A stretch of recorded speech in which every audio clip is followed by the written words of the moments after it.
ኢትዮጵያኖችም አገኛቸዋለሁ ብዬ ያሰብኩትንም ወዲያው አላገኘኋቸው ገንዘብና ትኬት በቂ ቢኖረኝ ኖሮ እነሱን ምሳሌ ይመለስ ነው ቋንቋውን በ3 ወር ውስጥ መናገር ጀመር በመስማር የሚመታውና የሚቆረጠው በመቀስ የሚሰራ ይሄ ሁሉ የጣት ጥያቄ ያመጣ ህዝብን ማገልገል እንጂ ፖለቲካውን ማገልገሉ ነገር ለኔ እንትን ነበር ገደብ ነበር ይሄ ደና አግዞኛል ህይወቴንም ለማትረፍ አካሄደንም ለማስተካከል 500 ብር በጣም ያዘገመ እንቅስቃሴ ነበር የትምህርት ቤቱ ዳይሬክተር ሳይሆን የሙያ ባለሙያ ጓዱ ሳይሆን ሌላ ሙያ ውስጥ ያሉና አስተዳደሩን የሚያውቁ ሰዎች ናቸው የቢሮ ሰው የሆነ እሱ ብዙ ነው የበደለኝ አርት ስኩል እያለሁ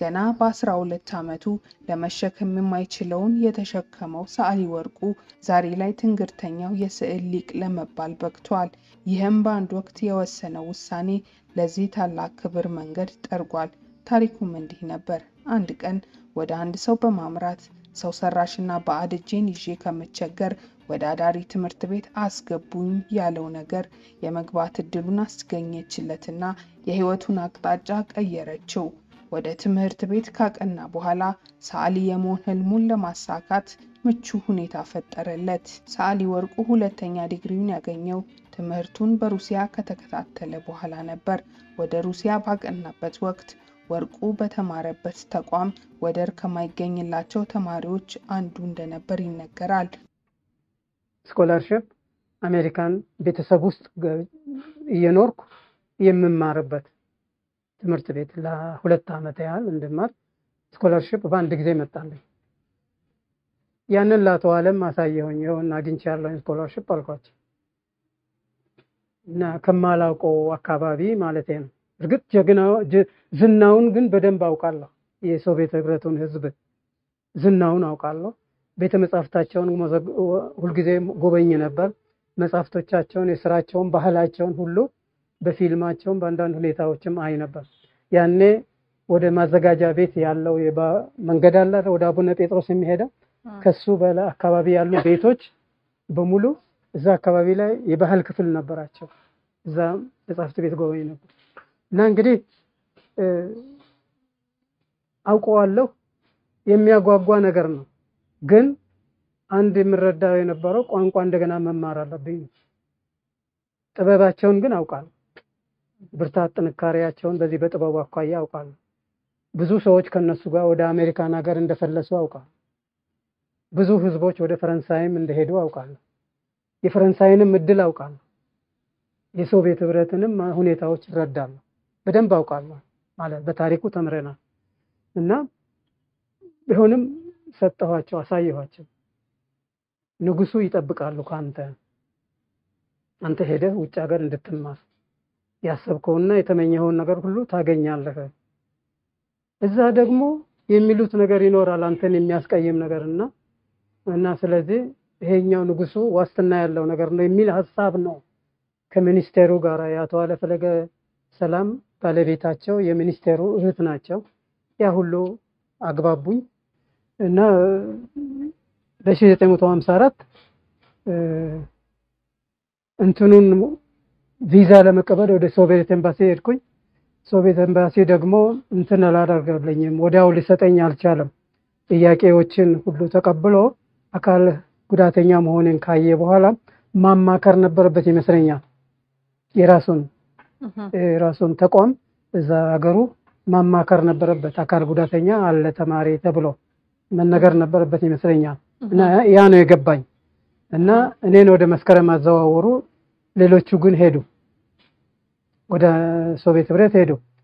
እኔ እንግዲህ መስከረም ላይ ከመስከረም በኋላ ነው ቪዛውን ያገኘሁት መልስ ሲሰጥ እና በ1955 ማለት ነው። እና እዛ የእንትን ነው የስዕል ነው የሚለው የስዕል ትምህርቱን እንድቀጥል ነው፣ ግን ለከፍተኛ ትምህርት ማለት ነው። ይሄኛው የኛ ይመጥናል ብለው ነው የነሱን ሃይ ስኩል ይመጥናል ብለው ወደዛ ላኩን እና እኔ እዚህ ጥሩ ውጤት ነበረኝ። ከንጉሱ እጅ የሲልቪያ ፓንክረስትም የኢኮኖሚ ኢትዮጵያን ባህልና ኢኮኖሚን የሚገልጽ መጽሐፍ ነበር የተሸለምኩኝ። ትልቅ መጽሐፍ ነው፣ ደብል ነው። የፓንክረስት እናት የጻፉት እና እዛ ስደርስ የግድ ቋንቋ መማር ነበረብኝ። እርግጥ ወዲያው እንደደረስኩ መመለስ ነበር የፈለኩኝ። አንድም ቅዝቃዜ ነው፣ ከመሬት ውስጥ ጭስ ይወጣል። ልክኛ በጣራ በኩል ጭስ እንደሚወጣው በየቦታው አየሩ የተቃጠለና የምተነፍሰው ሁሉ አየር እንትን ያለው ነው። ትንሽ እንደ ፍርኔን የሚነካ ነገር ነው ያጋጠመኝ። አየሩ ቅዝቃዜው ምኑም ሁሉ ኢትዮጵያኖችም አገኛቸዋለሁ ብዬ ያሰብኩትንም ወዲያው አላገኘኋቸውም። ገንዘብ እና ትኬት በቂ ቢኖረኝ ኖሮ እነሱን ምሳ ላይ መለስ ነበር። የዚህ አይነት ስሜት ነበር። ወደ አውሮፕላን ማረፊያው ሄጄ መለስ ነበር። ነገር ግን እንደምንም ብዬ ጠበቅኩኝ። ተልኮ ስለሆነ ቆየሁ እና ኢትዮጵያኖች መጡ። ከነሱ ጋር ሲጫወት ምስል እና ብዙ ህብረተሰብ ነው ያለው።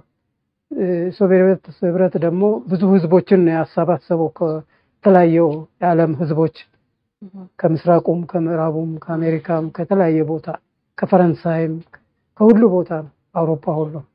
እና ያን ሁሉ ድምጽ ስሰማ ቤተሰብነት ተሰማኝ እና ትንሽ የአፋሩንም የምኑንም ቋንቋ የሚናገሩ ሶማሌዎች ምናምኖች ቃላት ጆሮ ይገባል። ስለዚህ ሩቅ እንዳልሆንኩ ታየኝ ተሰማኝ። እና ትምህርቱን እንግዲህ ቋንቋውን 6 ወር ሙሉ ቋንቋ መማር ያስፈልግ ነበር። ነገር ግን እኔ ያንን ብቻ አልነበረም።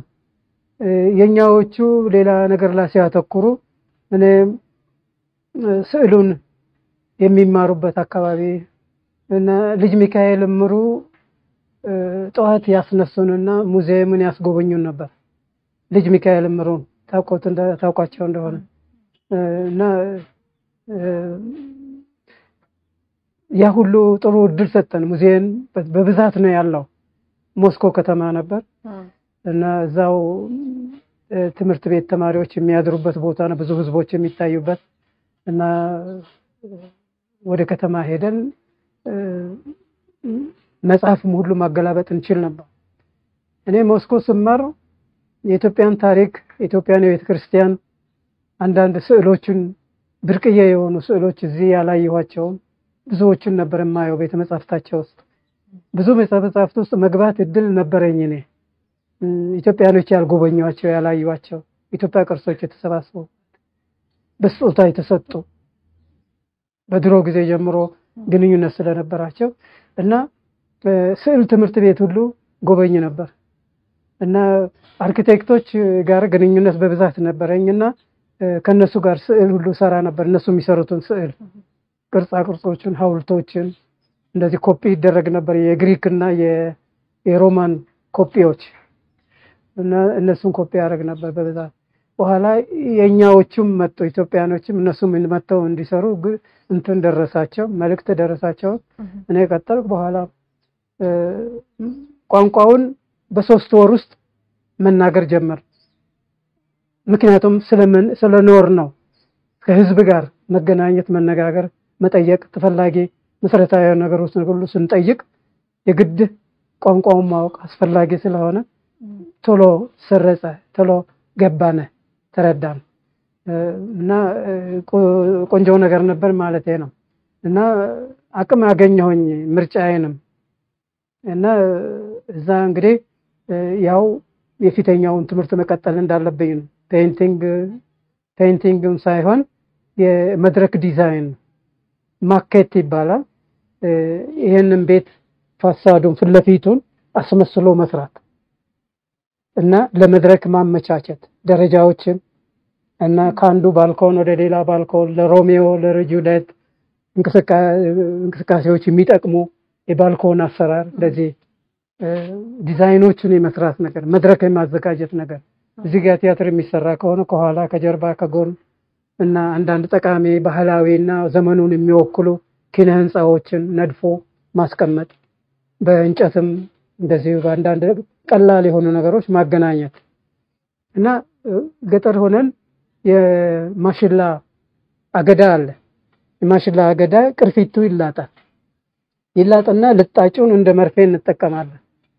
የተላጠውን ለስላሳውን ደግሞ እንደ ቅርጽ መጠቀሚያና ሲወጋ ከሌላ ጋር እንደዚህ አይነት ቅርጾች የሚወዱ ብዙ ርብራብነት ያላቸው ነገሮች እንደዚህ አይነት ፍለፊት ያሉትን ነገሮች ሁሉ መስራት ይቻል ነበር። ገጠር ሆነን ቤተክርስቲያን እንሰራለን፣ እንስሳትን እንሰራለን። ገጠር ህፃናት ሆነን ማለት ልጆች ሆነን ብዙ ነገር ነበር የምንሰራ። ሞፈር፣ ቀንበር፣ በሬውን እርሻ እንደዚህ ሁሉ እንሰራ ነበር። ስለዚህ ያ ሐሳብ አገኘሁኝና በሱ አይነት ያ የድሮ ሐሳብ መጣለኝና ስለ መድረክ ዲዛይን ሴቲንግ ይባላል። ያ ሴቲንግ ያንዱ መድረክ የተዘጋጀው ለብዙ ጊዜ ሙዚየም ይገባና ይቀመጣል ውጤት ካለው እና እንግዲህ እኔ ዲዛይኑን በቀለምም በእርሳስም እሰራለሁ። ነገር ግን እቺ እንትናን በመሰራበት ጊዜ ተቸገርኩበት። ሰውን ማስቸገር ሆነ። እንደዚህ የሚሰፉ የሚመቱ በእንጨት በመስማር የሚመታውና የሚቆረጠው በመቀስ የሚሰራ ይሄ ሁሉ የጣት ጥያቄ ያመጣ።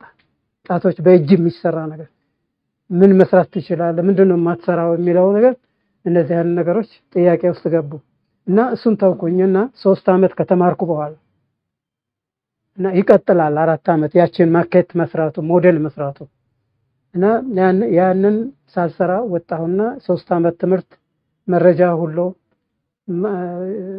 ስለ ቲያትር ስለ ኪነ ህንፃ ስለ ብዙ ነገሮችን የያዘ ነው ትምህርቱ። ስለ ዓለም ታሪክ የዓለም እንትን ቲያትር መድረክ ቲያትር ሁሉ እንማር ነበር ማለት ነው። ያ አልጎዳኝም። አልባሳቱንም ትጥቁንም ሁሉ ነገር ነው ያወቅኩት እና በሱ ሰርቲፊኬትን አግኝቻለሁ። ብቃት መረጃ ማለት እኔ ሐሳብ አውጥቼ ሌላ ሊሰራው እንደሚችል ማለት ነው። እና እንግዲህ አሁን ወደ ፔይንቲንግም ጠየቅኩኝ። ስለዚህ ፔይንቲንጉን 4 አመት ቀጠልኩኝ ማለት ነው። ከ3ኛ አመት ጀምሬ 3ኛ አመት እዛ 3 አመት እንግዲህ 2 አመት ሁሉም ነገር ነው የተማርነው እና 3ኛ አመት ላይ ነው ቲያትርን መምረጥ የጀመርኩት። ከዛ በኋላ እንግዲህ ወደ ፔይንቲንግ ሄድኩ። ፔይንቲንግ ላይ ኢዝል ፔይንቲንግ ይባላል። ሁሉንም ሙያ ያካተተ ቲያትሩም ሊመጣ ይችላል። የትጥቁም የሌላውም የጦርነቱም የተለያዩ ስራዎች መስራት የሚቻለው እንደ በፊትም ስለ አድዋ የሰራሁት መድፉንም ሌላውም ሁሉ ነገር ነበር። አልባሳቱም ሁሉ ነገር እንዳለ ነው ማለት ነው። ድንኳንም እቺ የማነው አንድ ቴሌቪዥን ጣቢያ ያለ ቀይ ድንኳን እንደዚህ ሲቆመቻው የአፄ ምኒልክ ድንኳናቸው እሱን ነበር ያስገባኝ በአድዋ ጦርነት ላይ እኔ በፊት እና ሐሳቡ ስላለኝ እዛ ውስጥ ገባው። 4 አመት ተማርኩ እና በጥሩ ውጤት ከ5 4 አግኝቼ ነው የተመረቅኩኝ። እንግዲህ እዛ ማስተርስ ዲግሪዬንና የማስተማር ችሎታ ፔዳጎጊ ይባላል። ፔዳጎጊ አስተዳደግንም ይመለከታል። ማህበረሰብን እንዴት መምራት እንደሚቻል እና ህፃናትን እንዴት ማሳደግና ማስተማር እንዴት እንደሚቻል እና ብቁ ዜጋ እንዴት ማትረፍ እንደሚቻል ፔዳጎጊ ነው። እሱንም ስለተማርኩኝ ዕውቀቱ አለ እና በስዕሉም ያ ሁሉ ነው። ፖለቲካውም አለ። ፖለቲካው የእንትኑ ነው የሀገሩ ነው። ስለዚህ የግዴታ ህዝብ መሃል መኖር ስላለ ፖለቲካውንም መጨበጥ አለ እና እሱ ረድቶኛል እዚህ ከመጣሁኝ በኋላ ህዝብን ማገልገል እንጂ ፖለቲካውን ማገልገሉ ነገር ለኔ እንትን ነበር ገደብ ነበረው። ይሄ ደና አግዞኛል ህይወቴንም ለማትረፍ አካሄድንም ለማስተካከል ህዝብንም በትክክለኛውና ጤናማ በሆነ መንገድ ትንሽ ለመምራት እንዲቻል ግን ሰላም ነበረ ማለት ነው። እኔ በነበርኩበት አካባቢ ላይ ራሴን ትንሽ አንጾኛል ማለት ነው። አቋምና አመለካከቴን ጠንካራ እንዲሆን እና ማስተርስ ዲግሪዬን ነው ይዤ መጣሁ። ኤምኤ ዲግሪውን እና ያ እውቀት እንግሊዞችም እኛ ጋር ሲማሩ የነበሩ ይዘው ይሄዳሉ። ፈረንሳዮችም ቲያትር ይማሩ የነበሩትም ያንን እውቀት ይዘው ይሄዳሉ። በነገራችን ላይ ፈረንሳዮች በማሪን የተባለ ቲያትር ቤት አለ። ባሌት የሚባል በእግራቸው ላይ ብቻ በጥፍራቸው ብቻ ቆመው የሚደንሱት እዛ ውስጥም ስዕሎችን ሰርቼ ያለኝ እኔ ለመድረኩ የሚሆን የባሌት ስዕሎችን ሰርተናል ለዛ ቲያትር ላይ እና ያ እንትኑ አለ ልምዱ አለ እና እንግዲህ የስዕሉ ጥሩ ውጤቱን ያችን ሁሉ አካተቱልኝ የሰራኋቸውንና የዳሰስኳቸውን አካባቢዎችና ሙሉ በሙሉ አቅሜን ያዋልኩበት የስዕሉ እና የማስተማር ችሎታ ብቃት ፔዳጎጊውንም ይዣለሁ እና እንግዲህ እዚህ ስመጣ በጣም አገዘ መቆጠብ እንደሌለብኝና ባለኝን ሙያ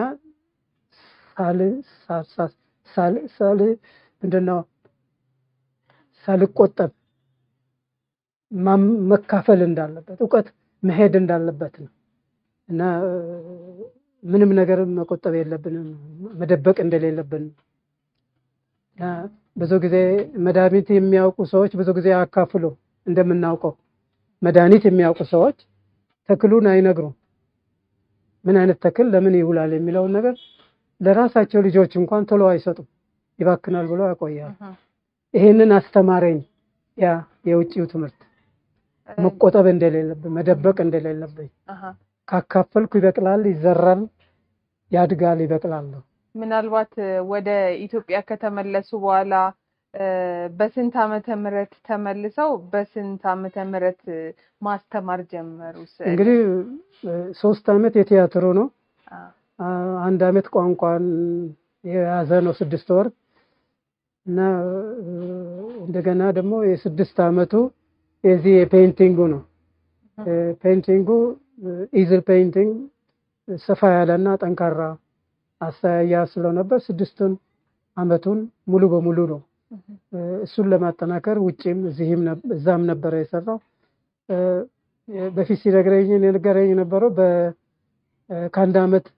ከአንድ ዓመት በኋላ ተመልሳችሁ ሀገራችሁን ትጎበኛላችሁ ብለውን ነበር ያ ሁሉ አልነበረም ስለዚህ በ1900 ከ10 ዓመት በኋላ በ1900 በእነሱ 1972 ሰፕቴምበር ወር ላይ ነው መስከረም ወር ላይ ነው አካባቢ ላይ ነው እዚህም የሄድኩት በሰፕቴምበር ነው ሰፕቴምበር አካባቢ ነበር የሄድኩት በ55 ይመስለኛል 55 ነበር ነገር ያለው ቀደም እና ስመለስ ግን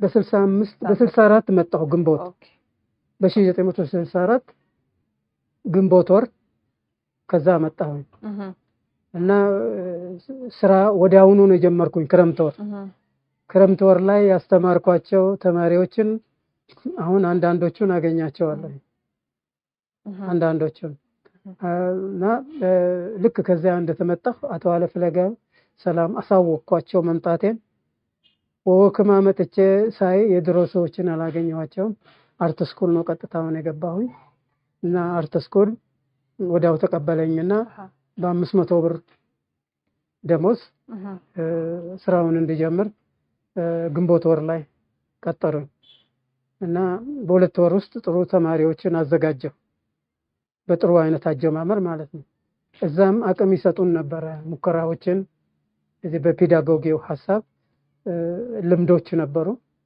እና ያንን ጥሩ አርጌ አስተማርኳቸው እነሱም ይመስለኛል ሳይቆጠቡ የሚያስተምሩ ይመስለኛል በተሰማሩበት እና ብዙ ልጆች ከኤርትራ የመጡ ወጣቶች ነበሩ በብዛት አዲስ አበባ ካዛ ፖፑላሬ ብዙ የኤርትራ ልጆች ነበሩ እና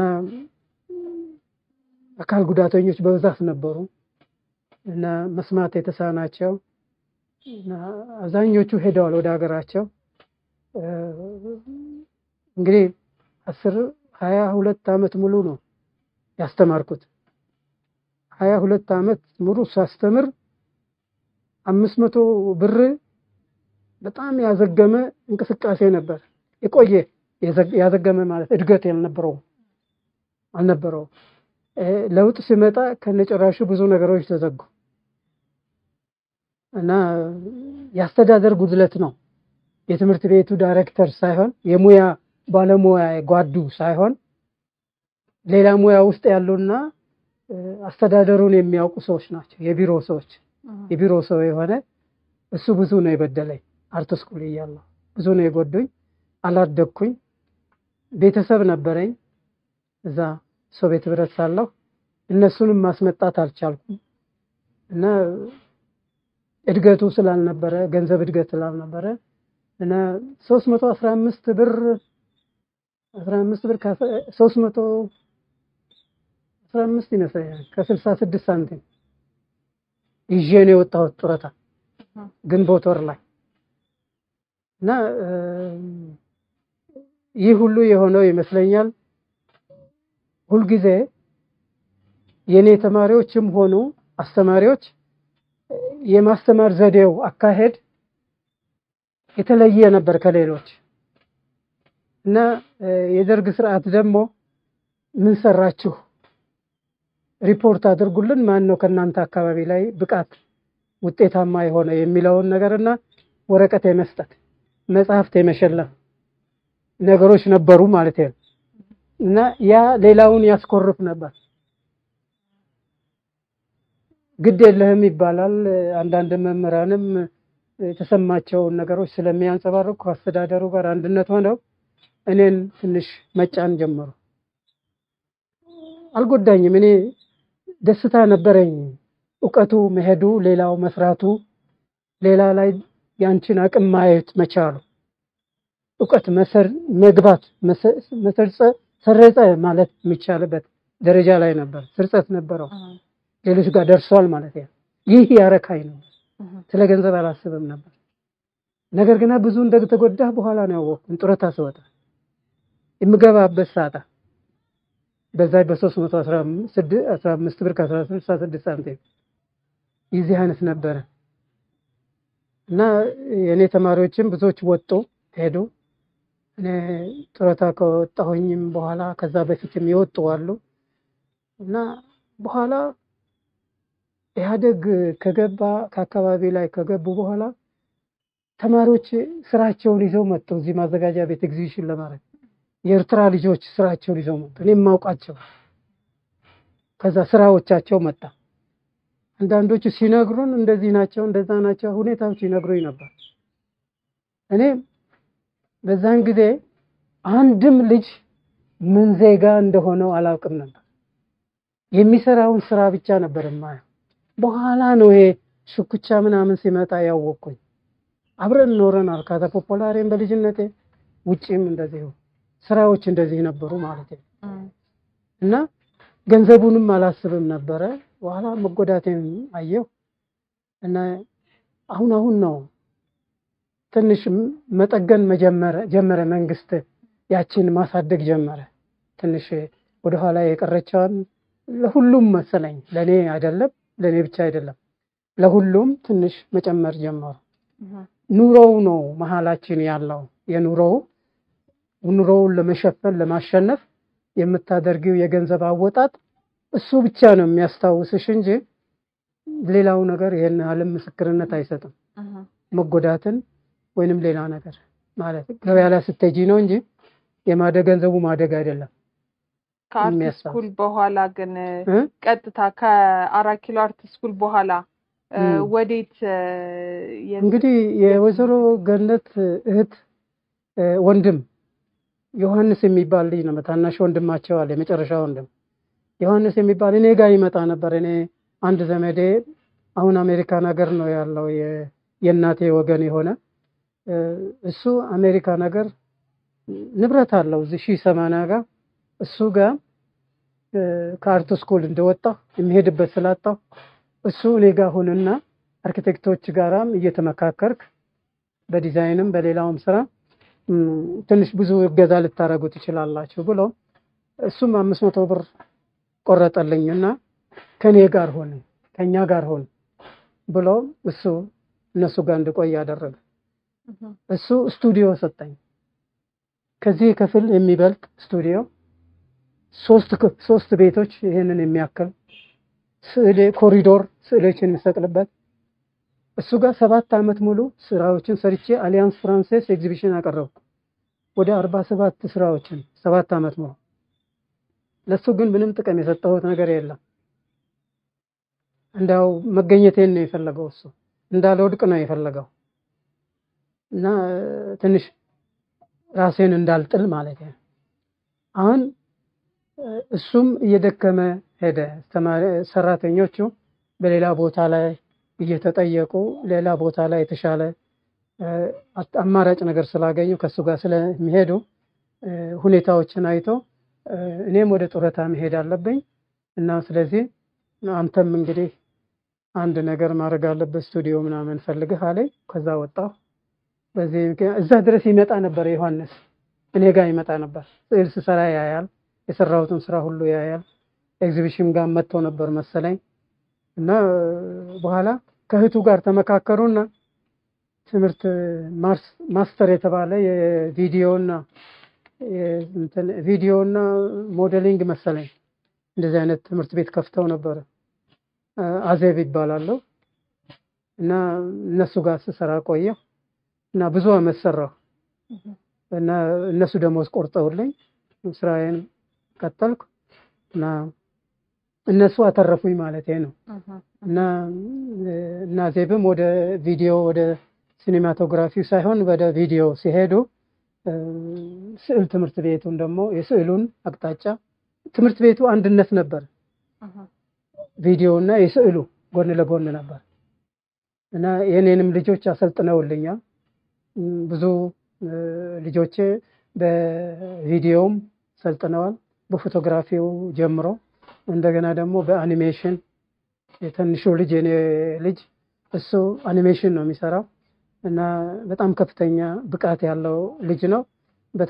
ትክክለኛ አቅጣጫ ያሳዘውና ትክክለኛውን ክፍያ የከፈለውና ያሳየው ሰው ስለሌለ ሰፈር ለሰፈር ነው በደላላ ብቻ ይስጠራና ይሰራል። ደላላው የበለጠ ይወስዳል፣ እሱ ለሻይ የምትወስደውን ብቻ ነው የሚይዘው እና ሲኒማቶግራፊ ላይ የኔ ልጅ ጋሻው ይባላል። አንደኛው የሁሉ ታላቅ ወንድ ነው ወንድ ልጅ እና እሱ ደግሞ ፎቶግራፊውንም ኤዲቲንግንም ስራ ይሰራል እና ብዙ ቦታ ላይ ይጠሩትና ኤዲቲንግ ይሰራል። አሉ ከሚባሉ ኤዲት ከሚያረጉ ባለሙያዎች አንዱ ነው ብለው አንዱ ነግሮኛል እና ያ ብቃት አለው ይሄዳል ይሰራል። እነሱ ግን ግንባር ቢፈጥሩ አንድነት አስቦ ተስማምቶ ቢሰሩ የኔም ሐሳብ ቢታከልበት ኖሮ ታላቅ እህታቸውም ስዕል የምትሰራለች አንድነት ሆነን አንድ ነገር መስራት እንችል ነበር። በኔ ታሪክ ዙሪያ በሀገር ያልተዳሰሱ ታሪኮችን በካሜራ ቀርጸን ሐሳብ ተለዋውጠን ብንሰራ እና ጥሩ ውጤትን የዚህ የአዲሱ ሚዲያ ቦታ ትንሽ እገዛ ይደረግ ነበር ማለት ነው። ትንሽ ሐሳብ ይኖር ነበር ማለት ነው። የራሳችንም የእድገቱም ማለት ነው። አልተገኘም፣ ህብረት አልተገኘም። ይሄ ብቻ ነው የሚጎዳኝ ነው እንጂ ዮሐንስ እዛ ገብቼ እንድሰራ አገዘኝ። በኋላ ወይዘሮ ገነት ተቀበሉ። እሳቸውም ከዛች ከዝቅተኛ ደሞዝ ወደ ከፍተኛ ደሞዝ ነው ያደረሱኝ። ዛሬ መንግስት ከሚሰጠኝ የነበረው ከፍተኛ ውጤት ከፍተኛ አቅም ያገለበት የሚችል ኮርቼ ራሴን ጠብቄ ህዝቦች መሃል መራመድ እንዲችል ያገዘ አቅም ነው። በደሞዝ ክፍያውና በኑሮዬ ላይ ትንሽ ማለት ተሳትፎ ያደረጉት ቀላል ነገር አይደለም። የአቢሲኒያው ማለት ነው። በጣም እና ይህ ትንሽ ረድቶኛል ማለት ነው። ከ40 ዓመታት በላይ በማስተማር ዘርፍ ውስጥ ሲሰሩ ታዲያ መቼም የተለያዩና በርከት ያሉ ስመጥር ሰዓሊያኖች መብቃታቸው አይቀርም በርሶ። እንዲያው ከነዚህ ውስጥ አሁን እርሶን ቃኘት የሚያደርጉ ስመጥር ሰዓሊያን ይኖር ይሆን? ብዙ ናቸው ተማሪዎች፣ ውጪ ያሉ በጣም ብዙ ናቸው። ተስፋዬ አጽባሃ አንዱ ነው። እሱ ያለው ሩሲያ ነው፣ ግን ፈረንሳይ ሀገር ይመላለሳል። ፈረንሳይ ሀገር ስራዎቹን ኤግዚቢሽን ያደርግና ተመልሶ ወደ ቤተሰብ ስላለ ወደ ሩሲያ ይገባል። እሱ በጣም ጎበዝ ልጅ ነው። አብርሃም ተክሎ አለ። እንደገና ደግሞ እዚህ አክሊሉ መንግስቴ አለ። እሸቱ ጥሩነህ እና እንደገና እዚህ የብሔራዊ ሙዚየም ውስጥ የሚሰራ ልጅም እንደዚህ አለ። እንደ ስሙን አሁን የዘነጋሁት እና ብዙ ናቸው የኔ ተማሪዎች። አንደኛዋ ሌላዋ ፈረንሳይ ሀገር ያለችው ሳባ ተስፋዬ ናት። አሜሪካን ሀገር ከበደች ተክለአብ፣ እንደገና ማርታ ቀጸላ፣ የእሷ ባለቤት ላይብረሪ ውስጥ ነው የሚሰራው የኮንግሬሱ። እንደገና አልማዝ ሰለጠነ፣ ትዕግስት አዳነ፣ ትዕግስት ወልደ ገብርኤል፣ አበበ ካሳዬ እዚህ አዲስ አበባ ያለው እሱ ግራፊክ ነው እርግጥ የተገለጠነው፣ ግን ሀሳብ ብዙ ጊዜ በዚህ በፎቶግራፊ እና በምናምን እንለዋወጥ ነበር። እና አበበ ዘለለው እሱ ያለው አሜሪካን ሀገር ነው። ሀረገዋ የምትባልም አለች። እንደገና በጣም በዛ ያሉ ናቸው። እና እዚህ አዲስ አበባም እንደዚሁ ከአልማዝ ሰለጠነ ሌላ ኤልሳቤጥ ሀብተወልድ አለች። በጣም የሚያስቸግር ቶሎ ለማምጣት የሚያስቸግር ብዙ ጊዜ ከኔ ርቀው ሄዱ። ስናፍቅሽ እዚሁ ቅርብ ነው ያለችው። የኢትዮጵያ ሴት ሰዓሊያን ማህበር ሊቀመንበር ናት። የራሷም ተቋም ነበራት። የቦታ እጦት መሰለኝ እንጂ ያቋረጠችው። እሷ ራሷም ታስተምር ነበር፣ ራሷ ትምህርት ቤት ከፍታ እና መላክነሽ የምትባል ልጅም አለች። ለኔ ቀረብ እያሉ በየጊዜው ቅርብ የመጡና የሚያስታውሱኝን ነው እንጂ በጣም ብዙ ልጆች ናቸው ወጣ ያሉት። በጣም ሩቅ አገር የተለያየ ስራ ላይ ተሰማርተው ስዕል ነክ ነገር ላይ ስሌጅ ያለ አይደለም፣ ስሌጅና የባህር ውሃ ላይ እንደገና የሚቀዝፉ የሚሸራተቱት የሱ አይነት ነገር ላይ ሁሉ ስዕሎችን ዲዛይኖችን ሁሉ የሚሰሩ እና ብዙ ጊዜ ሆኖናል። ከ30 ዓመት በላይ ያልተገናኘናቸው ነበሩ። እና እዚህ ብሔራዊ ሙዚየም እዚህ ቅርቡ ሙዚየም እዚህ ቅርብ 5 ኪሎ ነው የሚባለው መሰለኝ። እዛ የሚሰራ አንድም ልጅ አለ። እንግዲህ ሌሎች እንግዲህ የስራ ጓዶች ናቸው፣ የሙያ ጓዶች ናቸው ያሉት። እና ብዙ ባለውለታዎች ደግሞ አሉ።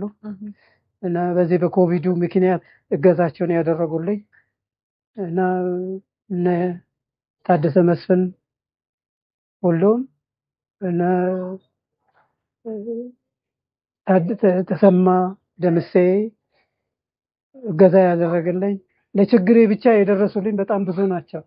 እኔን ለማትረፍ እነሸቱ ይመስሉኛል ወደ አሜሪካ ድረስ ሁሉ መልእክት ልከው አሳውቀው ለኔ ተማሪዎች የነበሩ አንድ ዘማሪ የሚባል ስሙ በዘማሪነት ስም ነው መሰለኝ አሜሪካ ነገር የሚታወቀው። እሱ ደግሞ ሌሎችን አሜሪካን ሀገርና አውሮፓ ያሉትን አስተባብሮ ገንዘብ አሰባስቦ ለመላክ ከዚህ ወንደሰን የተባለ ሜክሲኮ አካባቢ ዋበሸበላ የተገበረ ፎቶግራፍ ያለው ሰውዬ እሱ መጥቶ እዚህ ፎቶግራፍና ፊልም አንስቶ ልኮላቸው ያንን አሰራጭተውት የተሳካላቸው አልመሰለኝም እንጂ እገዛ ያደረጉና እኔን በዛ ችግር ጊዜ ለማትረፍ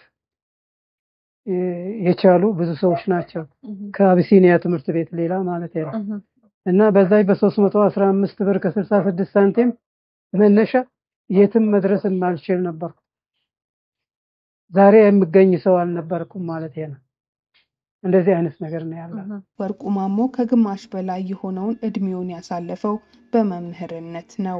በጡረታ ከትምህርት ቤት ከወጣ በኋላም አሁንስ በቃኝ ብሎ እጁን አልሰጠም። በቀጥታ ወደ አቢሲኒያ የስነ ጥበብና የሙያ ማሰልጠኛ ትምህርት ቤት አቀና። ይህን ትምህርት ቤት ጨምሮ በስነ ጥበብ መምህርነት ከበርካቶች ደጅ ላይ ደርሷል።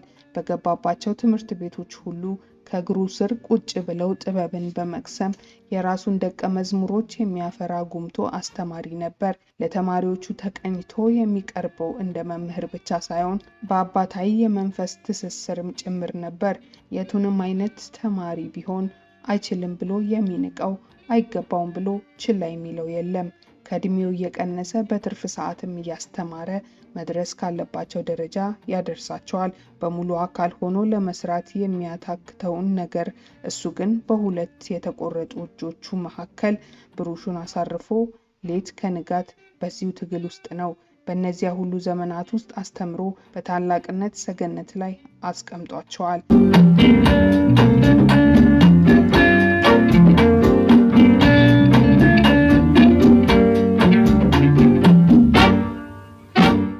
በአንድ ወቅት የሰዓሊ ወርቁ ማሞ ተማሪ የሆነው ሰዓሊ እሸቱ ጥሩነህ ስለ እሱ እንዲህ ብሏል። ሰዓሊ ወርቁ ማሞ ለመጀመሪያ ጊዜ የ4ኛ ዓመት ተማሪዎች ተጠሪና የኪነ ጥበብ መምህራችን ሲሆን በየጊዜው የተሰሙኝ ምናታዊ ስሜቶች ደስታዊ አድናቆት፣ ሐዘኔታዊ አግራሞት ናቸው። ዛሬም ድረስ ይታወሱኛል ይላል። ሲቀጥልም ደስታዊ አድናቆታቸውን ከተክለ ቁመናውና ቅልጥፍናው ፈጽሞ ከሳቸው ያልጠበቅኩት እንደነበር፣ ኪነ ንድፍን በተመለከተ በተጎዱት እጆቹ ልክ ጣቶች ያሉት ያህል እርሳሳችንን ተቀብሎ በወረቀት ሰሌዳው ላይ እያንከባለለ እኛ የሳልነውን ኪነ ንድፍ ላይ እያስረዳ ሲያስተምር የእርሳስ አያያዙ፣ የመስመር አጣጣሉ መለስለስና መድመቅ፣ መፍጠንና መዘግየት፣ መያያዝና መራወጥ፣ በትክክለኛው ቦታ ላይ ሲያሳርፍ፣ በጥላና ብርሃን ምስሉን ሲያስመስል ከቀደሙት መምህራን በጣሙን የተለየና የራሱ ዘይቤ የነበረው ነው። ጋሽ ወርቁ ሰው ነው፣ ከልቡ ሰው ነው ይላል።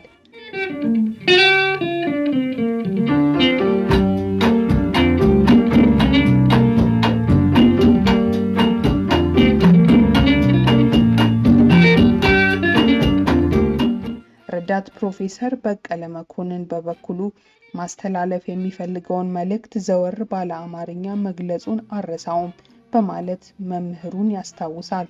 ተማሪዎች ማስተካከል የሚገባቸውን እንዲያርሙ ለማድረግ የሚጠቀሙበትን ልዩ መንገድ ከገጠመኞቹ ጋር አካፍሏል። የአቢሲኒያ የትምህርት ቤት መስራች ወይዘሮ ገነት ከበደ በበኩሏ ሰዓሊው በአስቸጋሪ የጤና ሁኔታ ላይ ቢሆን እንኳን ከማስተማር ወደ ኋላ እንደማይል ትናገራለች። ትምህርት ቤቱን በማቋቋም ረገድም ትልቅ ድርሻ እንዳለው ታክላለች። በእርግጥ ከሰዓሊ ወርቁ ፊት ቆሞ ሲስል ለሚመለከት አንድ የስዕል አዋቂ ከሁለቱ አንጻር በቀለም ማቅለም ችሎታው ይበልጥ ይደመማል። ቀለሞቹን የሚያዋህድበት የኬሚስትሪ ቀመሩም ሳያስደንቀው አያልፍም።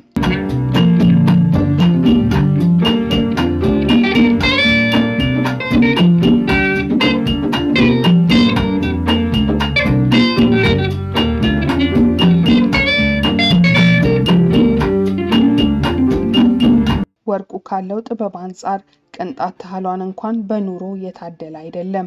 በህይወት ውስጥ ጉስቁልና አድፍጦ የኑሮ ኩታው በብዙ ወይቧል። የእርሱ ሀብትና እርካታው በዙሪያ ያሉ ሰዎችና አድናቂ ተከታዮቹ ናቸው። ህይወት ለወርቁ ማሞ የምታነድ እሳት እንጂ የምታሞቅ ፀሐይ አልነበረችም። የስዕል ህይወትም የማትገፋ ቁልል ተራራ ነበረች።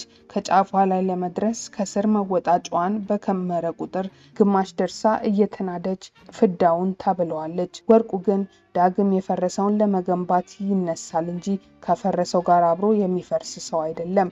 የህይወቱ የመጀመሪያ የአጋጣሚ ዱብዳ እጆቹን አሳጥቶ ታለፈ። በአንድ አጋጣሚም በ1970 ዓ.ም በተከሰተ የዝናብ ዶፍ ወርቁ በእርዳታ ጭምር ከውጭ ሀገራት የሰበሰበውን ልዩ ልዩ ቀለማትና የሚሰራበትን ቁሳቁሶች ዝናብ እያግበሰበሰ አጥረገረገበት። ነገር ግን የማያልፉት የለም፣ አለፈ።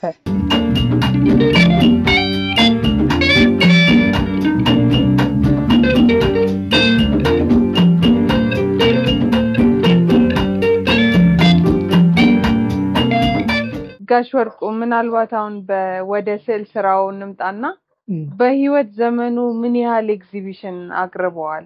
ለዓለም አቀፉስ ማህበረሰብ ያደረሷቸው ስራዎች ይኖሩ ይሆን?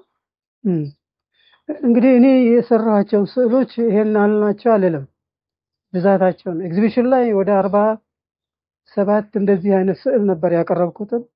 እንደዚህ እንደ ዋን ማን ሾው የሚሉት አይነት ነገር እና ከዛ ውጪ ከሌሎቹ ጋር አብሬ ነበር የማቀርበው።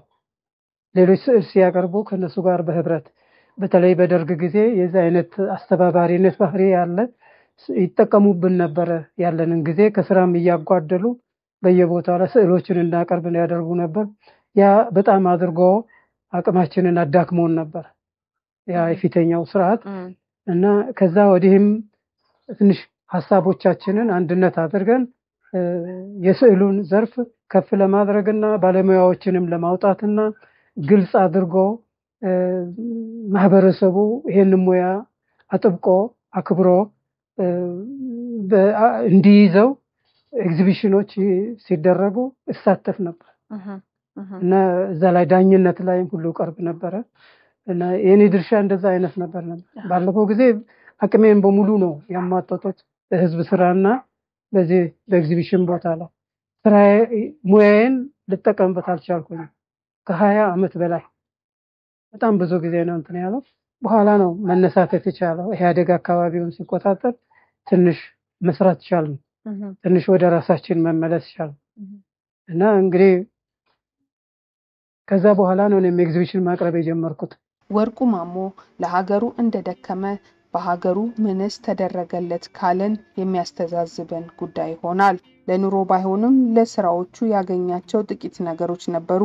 በ1994 ዓመተ ምህረት በስዕልና በቅርጻ ቅርጽ ጥበብ የህይወት ዘመን ተሸላሚ ለመሆን ችሏል። ከመድረኩ ፊት ወጥቶም ከወቅቱ ፕሬዝዳንት ግርማ ወልደ ጊዮርጊስ እጅ ሽልማቱን ተቀብሏል። በሌላ ጊዜም ካፒታል ሆቴል ሲያዘጋጀው በነበረው ዝግጅቱ በስዕል ዘርፍ ላበረከተው ትልቅ አስተዋጽኦ ወርቁን የህይወት ዘመን ተሸላሚ አድርጎ ሸልሞት ነበር። ጥቅምት 8 ቀን 2008 ዓ.ም ወርቁ ማሞ በብሔራዊ ቲያትር አዳራሽ ውስጥ ተገኝቶ በክብር ተሸልሞም ነበር። ምክንያቱም ደግሞ እስከዚያች ጊዜ ድረስ ላበረከተው ስራዎቹ ምስጋናን ለመቸር ታስቦ ነበር። በዕለቱም በተለያዩ ጊዜያት ተማሪዎቹ የነበሩ ታላላቅ ሰዓሊያንና የቅርቡ የነበሩ ሁሉ በቃላት ለመግለጽ እስኪያዳግታቸው ድረስ ተናግረውለታል። በቅርቡ የተደረገው የአርአያ ሰብ ሽልማት ሰዓሊ ወርቁ ማሞን ዘክሮና ሸልሞም አልፏል። በዘንድሮ የአርአያ ሰብ ተሸላሚ ኖት። በተጨማሪም ደግሞ የሽልማቱ ዘርፍ በርሶ ስም ነበር ተሰይሞ የነበረውና እንደዚህ አይነት ማበረታቻዎች በተለይ ደግሞ ለሰዓሊያን በብዛት ሲደረግ አይስተዋልም በአገራችንና እንደዚህ አይነት ሽልማቱ የሚደረጋቸው ለዘርፉ የሚጨምረው ፋይዳ አለው ብለው ያምናሉ? እንግዲህ እሱ ለሰዓሊያን ብቻ ሳይሆን ለብዙዎቹ ነው፣ ብዙውን ነገር ነው ያካተተው ነው እንዳየሁት። እዛ ያልተዳሰሰ የማህበረሰብ ሙያና አቅም ያለው ህዝብ ያልተነካ ያለ መሰለኝ። ሁሉንም ነው የሰው አካባቢ ነው የዳሰሰው። እዛ ላይ የተነገረውን ቃል ባስታውስ ከተሸላሚዎቹ ተወካይ ከሆነ የሆነው ጠዋት መነሳትና አርፍዶ መስራት የሚል አምሽቶ የመስራት የሚል ቃል አለ። ያ በጣም ነው የነካኝ። እኔ ሌሎች ሰዎች ብዙ ጊዜ አያደርጉም፣ ቢያደርጉም ደግሞ ይወጡታል ወይ ነው። ግን ያንን አይቶ ሽልማት መስጠቱም ደግሞ ትልቅ ነገር ነው። ሰዎችን ያበረታታል፣ የሙያዎችን እንዲወጡ ያደርጋል። የሰው ልጅ ትጋቱና ከፍላጎቱ በላይ ትጋቱን ያጠናክራል። ከፍላጎቱ በላይ ያመሸበትን አምሽቶ የሚሰራበትን ሁኔታዎች ከራሱ ፍላጎት በላይ ለሀገር ለህዝብ እና ለሙያው ስለሚያደርግ የሚያግዝ ነው ይመስለኛል። አንዳንድ ጊዜ ሰዓት ያረፍዱና መጨረሻ ላይ የሚገቡ ሰራተኞች አሉ። ቀኑን ሙሉ ሌላ ቦታ አርፍደው ቆይተው መጨረሻ ላይ ገብተው ስራቸውን የመሰረቱ ሰዎች አሉ። ግን መጥተው ደግሞ እነሱን ለማግኘት የሚሞክርና ያላገኛቸው ደግሞ አለ። በጊዜ መጥተው ባለችው ሰዓት የዚህ አይነቱን ነገር ማስቀረት የሚችል ከሆነ አርፍዶ አምሽቶ መስራትና በጠዋት ተነስቶ መስራት ስራ መግባቱ እና ይሄንን ማየትና መሸለም ቀላል ነገር አይመስለኝም። ለኔ በጣም ትልቅ ነገር ነው ያደረጉልኝ። እኔን ከተጠየቅኩኝ ማለት ነው። የኔ ጥያቄ እኔ የተጠየቅኩት ይሄንን እንድመልስ ከሆነ እኔ በጣም ነው የማመሰግናቸው እና ጥቅምም አለው ያበረታታልም ተመልካችም አለ የሚል ነገር ይኖራል ብዬ አስባለሁ። ድሮ በየመስሪያ ቤቱና በየተቋሙ ኢንስፔክተሮች ነበሩ። ቲያትር ላይ ኢንስፔክተር የሚል ቲያትር ብዙ ጊዜ በዚህ በሩሲያው መጽሐፍ እና ቲያትር ውስጥ ኢንስፔክተር የሚል አለ። በፈረንሳይ ቲያትር ውስጥም እሱ ይቆጣጠራል ሰዎች ምን ያህል ስራቸውን ያካሂዳሉ።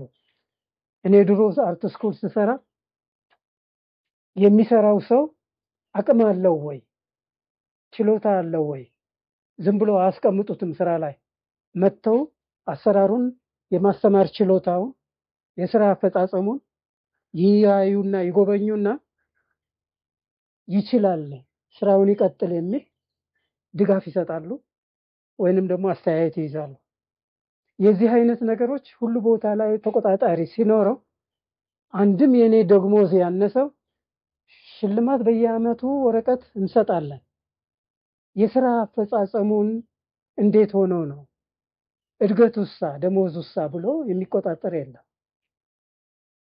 ይሄኛው ግን ዲያቆን ያደረገው አይቶ ለይቶ ሌሎችንም ሰዎች አካቶታል እዛ ውስጥ። እኔ ጋር ጉድለት ስለነበረ ነው መደረግ የሚገባውን ነገር ነው እኔ እንትን ማንሳት የሞከርኩኝ። ኢንስፔክሽን መኖር አለበት ሁሉ ቦታ ላይ ተቋም ላይ። ያኔ ነው ሰዎች ሰክተው የሚሰሩት። ከዛ ከኢንስፔክሽን ጉድለትም ሆነ በማንኛውም ሁኔታ አላቅም ግን የሰው ልጅ የሚያየው አለ ነው የሚከታተለው አለ ነው አይን አለ ነው። ሰዎች ይወክሉታል። ዲያቆን ይረዳል። እሱም የራሱን እርምጃ አመለካከት ይወስዳል። ያ ነው ያጠናከረው ይመስለኛል እሱንም። ይሄ ስራ በጣም ጠቃሚ ነው ማለት ነው የዛ አይነቱ እና የሚመሰገን አካሄድ ነው።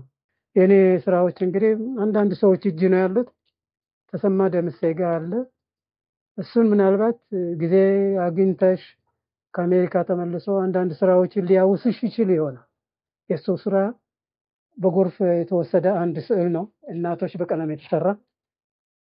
እሱ ጋር ስቱዲዮ ለ7 ዓመት ስለተጠቀምኩኝ እሱም ደግሞ ጎርፍ ቤታችን ገብቶ ስዕሎችን በሙሉ ከውጭ ሀገር ይዤ መጣሁትን የሙያ መሳሪያዎች፣ ስዕሎች፣ ቀለሞች፣ መጽሐፍትን ያጠራቀምኳቸውን እና በጣም በአሜሪካን ብር እንደዚህ ኤምባሲው የገዛልኝ ይመጣልኝን ገንዘብ መንግስት ይልክልኝ የነበረውን ገንዘብ ልጅ ሚካኤል ምሮ አብረዋቸው የሚሰሩ የነበሩት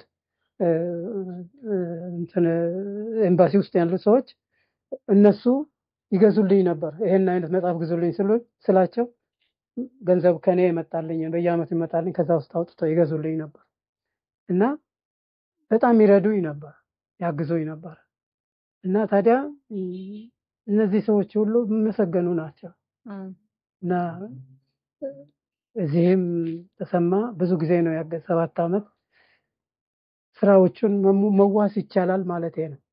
ከአንዳንድ ሰዎች ጋር ስማቸው ተጠቁሞ ኤግዚቢሽን ማድረግ ይቻላል።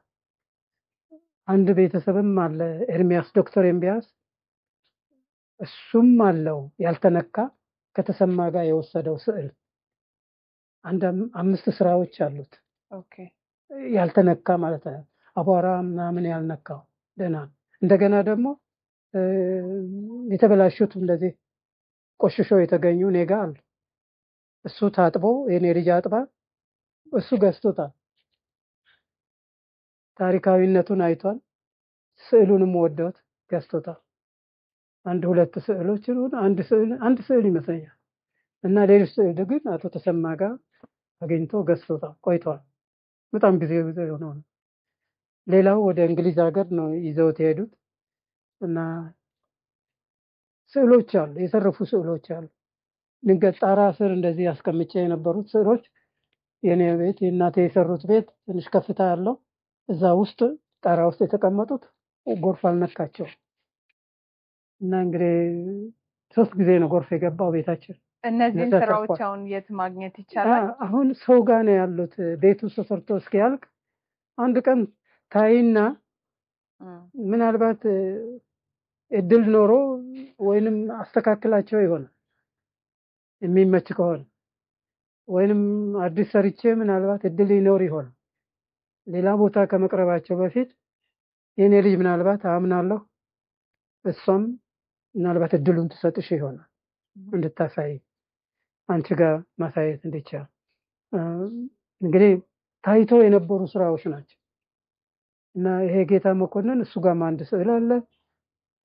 ሌሎች አንድ መድኃኒት ቤትም የገዙት አሉ እና ምናልባት እንደዛ አይነት አንዳንድ ተሰባስቦ ሊቀርቡ በውሰት ይቻላል መስለኛ ኤግዚቢሽን አውሳለሁ ብሏል ኤርሚያስ። አንዲት በሁልቼር ላይ የምትሄድ ልጅ አይተሻት እንደሆነ አለም የምትባል አቃታለሁ። እሷ ኤግዚቢሽን አስባለች ይመስለኛል። ወደዚህ ወደ አየር ማን ሆቴል የሚባል ኢትዮጵያ አየር መንገድ ያሰበው ስካይላይት ሆቴል ላይ 60 ሳሊያኖችን ያካተተ የስዕል ኤግዚቢሽን ይቀርባል። ምናልባት ትንሽ እኔ እንትኑን እቅዱን አላውቀውም በደንብ የኔ ልጅ ታውቀው ይሆናል። ጋሽ ወርቁ ምናልባት በስተመጨረሻው ማስተላለፍ ለትውልድ ማስተላለፍ የሚፈልጉት መልእክት ይኖር ይሆን? ትውልድ እንግዲህ ይሄ ራሱ እኮ ሀሳባችን ውስጥ አለ። መርጦ የመውሰዱ ነገር ብቻ ነው ከዚያ ውስጥ እንደው ጠቃሚ የሆነውን ነገር እና ዋናው ትልቁ ነገር ይመስለኛል አሁን ነው ትንሽ በዛ ያለ አንዳንድ ወጣት ታዳጊዎች እንደዚህ እየመጡ ናቸው። ግን የስዕል ሙያ ለእንትን ብቻ ይመስላቸዋል፣ ለስዕልነቱ ብቻ ይመስላቸዋል። ግን ይህንን ህንፃና ሰማይ ላይ የሚበሩትን አየር መንገዶች መስመር የያዙትን ኢትዮጵያ የምትኮራበትን የኢትዮጵያን አየር መንገድ የሰሩ ሰዎች መጀመሪያ የተነሱት በንድፍ ነው። ከንድፍ ተነስተው ነው። ንድፉ ማለት እንደ ስዕል ተሰርተው ነው እና ስዕል ለስዕልነቱ ብቻ አይደለም ነው። እኔ መሰለኛ በዚህ ላይ ብናተኩር ጥሩ ነው እና ስዕል ለስዕልነቱ ብቻ ሳይሆን ለብዙ ሙያ ሊያገለግል ይችላል። ዲዛይን ለመስራት ዲዛይን ስንል ስዕል ብቻ አይደለም፣ እሱም የተለያዩ ነገሮችን ነድፎ የማቅረብና አስመስሎ ሌላ ነገር የመፍጠሩ ነው። እድገትን የሚወክሉ ነገሮችን መፍጠር እንችላለን። መርከብም፣ አውሮፕላንም፣ መኪናም፣ ተሽከርካሪ ሁሉ ነገር በንድፍ ነው የሚሰራው። ንድፍ ጠቃሚ ነው። ንድፍ በየትምህርት ቤቱ መሰጠት አለበት። የንድፍን ችሎታ እያንዳንዱ ታዳጊና ተማሪ ምሁር ማወቅ አለበት። ሐሳቡ ካለው ሐሳቡን ለመግለጽ እንዲችል። ስለዚህ ስዕል ትምህርት ቤት ለስዕል ብቻ ነው ብለው ባይተው ማለት ያለው ይህም ለብዙ ነገር ይጠቅማቸዋል። ሳይንስም ይፈልገዋል፣ ቴክኖሎጂውም ያሻዋል ማለት ይፈልገዋል። ስዕልና ቴክኖሎጂ አብረው ሊጓዙ ይችላሉ ነው እና ሳይንስም ስዕል ያስፈልገዋል ነው። ስዕል ሳይንስን ለመግለጽ ሳይንስን አካሄድ ለመግለጽ ስዕል ያስፈልጋል። አርቲስት ወርቁ ማሞ ዛሬ በእድሜ 90 ሊደፍን ተቃርበዋል። ከነዚህ መካከልም ከ70 በላይ የሆኑትን ያሳለፈው በስዕልና በመምህርነቱ ነው። ሲወድቅ ሲነሳ የሰራቸው የስዕል ስራዎቹ ቁጥር ስፍር የላቸውም። ነገር ግን ገቢ ለማግኘት ሲል ለገበያ አያወጣቸውም ነበርና ያቺ ጠመዝማዛ የኑሮ ዱላ እስከ ዛሬም ድረስ አልተቃናችለትም።